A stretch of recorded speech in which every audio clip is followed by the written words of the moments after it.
Alice's Adventures in Wonderland by Lewis Carroll. Chapter 2. The Pool of Tears. "Curiouser and curiouser," cried Alice. She was so much surprised that for the moment she quite forgot how to speak good English.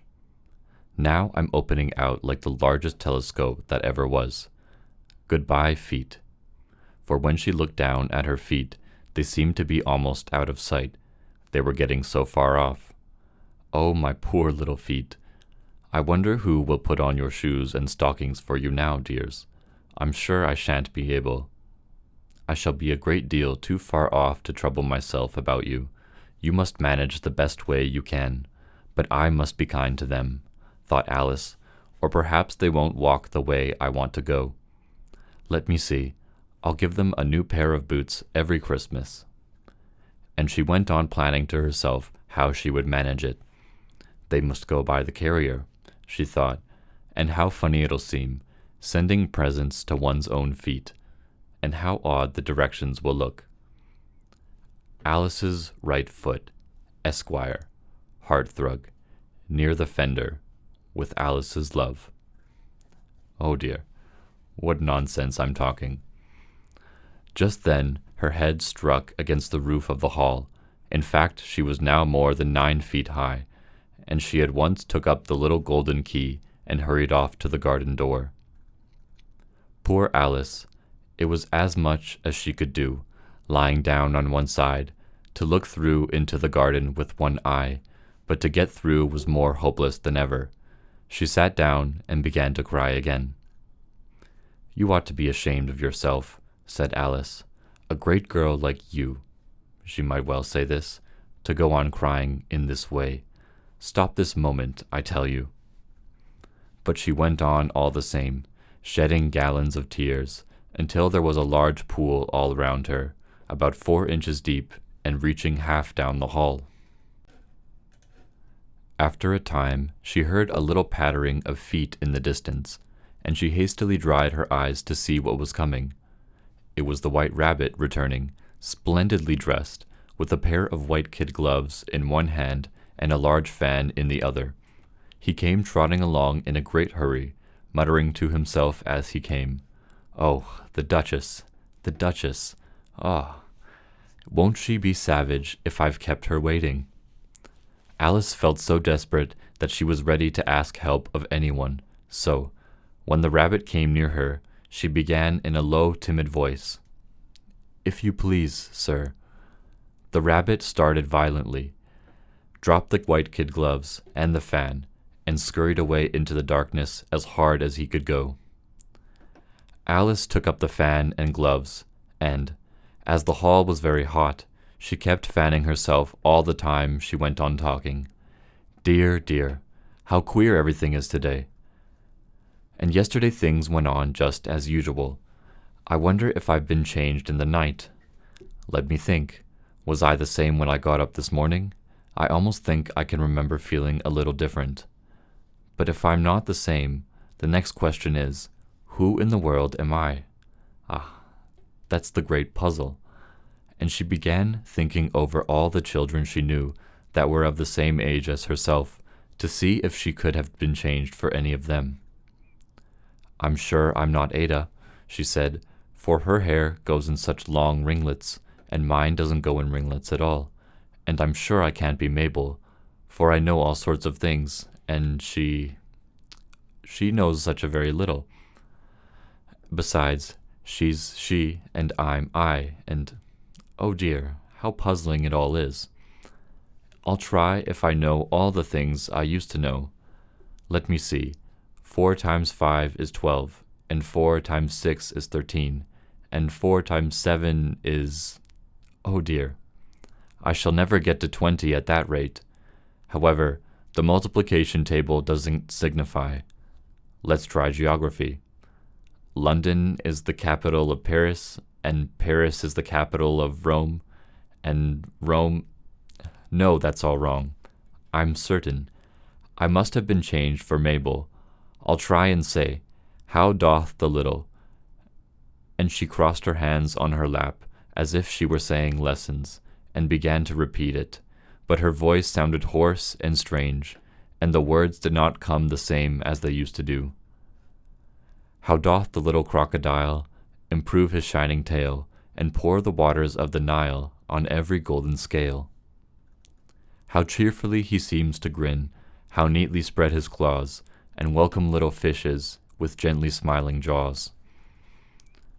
I'm sure those are not the right words, said poor Alice, and her eyes filled with tears again as she went on. I must be Mabel after all, and I shall have to go and live in that poky little house, and have next to no toys to play with, and oh, ever so many lessons to learn. No, I've made up my mind about it. If I'm Mabel, I'll stay down here. It'll be no use their putting their heads down and saying, "Come up again, dear." I shall only look up and say, "Who am I then? Tell me that first, and then, if I like being that person, I'll come up. If not, I'll stay down here till I'm somebody else." But, oh dear, cried Alice, with a very sudden burst of tears, I do wish they would put their heads down. I am so very tired of being all alone here. As she said this, she looked down at her hands, and was surprised to see that she had put on one of the rabbit's little white kid gloves while she was talking. How can I have done that? She thought. I must be growing small again. She got up and went to the table to measure herself by it, and found that, as nearly as she could guess, she was now about 2 feet high, and was going on shrinking rapidly. She soon found out that the cause of this was the fan she was holding, and she dropped it hastily, just in time to avoid shrinking away altogether. That was a narrow escape, said Alice, a good deal frightened at the sudden change, but very glad to find herself still in existence. And now for the garden, and she ran with all speed back to the little door. But, alas, the little door was shut again, and the little golden key was lying on the glass table as before. And things are worse than ever, thought the poor child, for I never was so small as this before, never, and I declare it's too bad that it is. As she said these words, her foot slipped, and in another moment, splash, she was up to her chin in salt water. Her first idea was that she had somehow fallen into the sea, and in that case I can go back by railway, she said to herself. Alice had been to the seaside once in her life, and had come to the general conclusion that wherever you go to on the English coast, you find a number of bathing machines in the sea, some children digging in the sand with wooden spades, then a row of lodging houses, and behind them a railway station. However, she soon made out that she was in the pool of tears which she had wept when she was 9 feet high. I wish I hadn't cried so much, said Alice, as she swam about, trying to find her way out. I shall be punished for it now, I suppose, by being drowned in my own tears. That will be a queer thing, to be sure. However, everything is queer today. Just then she heard something splashing about in the pool a little way off, and she swam nearer to make out what it was. At first she thought it might be a walrus or hippopotamus, but then she remembered how small she was now, and she soon made out that it was only a mouse that had slipped in like herself. Would it be of any use now, thought Alice, to speak to this mouse? Everything is so out of the way down here that I should think very likely it can talk. At any rate, there's no harm in trying. So she began, "Oh, mouse, do you know the way out of this pool? I am very tired of swimming about here, oh mouse." Alice thought this must be the right way of speaking to a mouse. She had never done such a thing before, but she remembered having seen in her brother's Latin grammar, "A mouse, of a mouse, to a mouse, oh mouse." The mouse looked at her rather inquisitively, and seemed to her to wink with one of its little eyes, but it said nothing. Perhaps it doesn't understand English, thought Alice. I dare say it's a French mouse, come over with William the Conqueror. For, with all her knowledge of history, Alice had no very clear notion how long ago anything had happened. So she began again, Où est ma chatte? Which was the first sentence in her French lesson book. The mouse gave a sudden leap out of the water and seemed to quiver all over with fright. Oh, I beg your pardon, cried Alice hastily, afraid that she had hurt the poor animal's feelings. I quite forgot you didn't like cats. Not like cats, cried the mouse in a shrill, passionate voice. Would you like cats if you were me? Well, perhaps not, said Alice in a soothing tone. Don't be angry about it, and yet I wish I could show you our cat Dinah. I think you'd take a fancy to cats if you could only see her. She is such a dear quiet thing, Alice went on, half to herself, as she swam lazily about in the pool. And she sits purring so nicely by the fire, licking her paws and washing her face, and she is such a nice soft thing to nurse, and she's such a capital one for catching mice. Oh, I beg your pardon, cried Alice again, for this time the mouse was bristling all over, and she felt certain it must really be offended. We won't talk of her any more if you'd rather not. We indeed, cried the mouse, who was trembling down to the end of his tail. As if I would talk on such a subject. Our family always hated cats.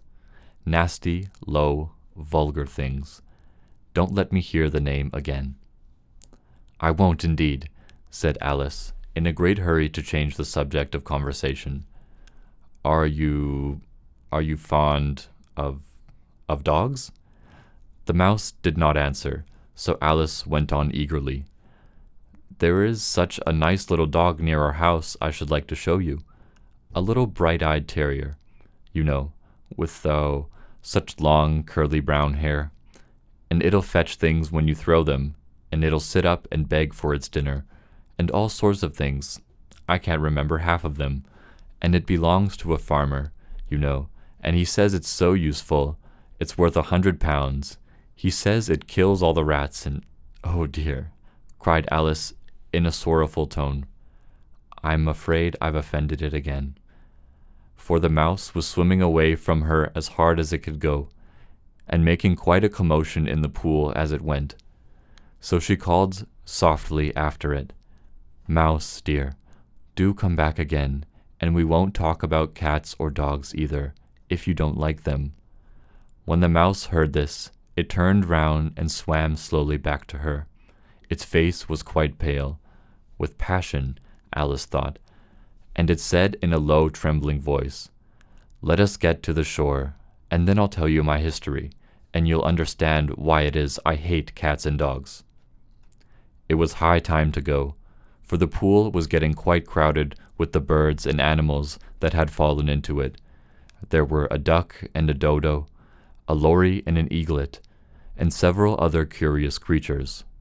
Alice led the way, and the whole party swam to the shore.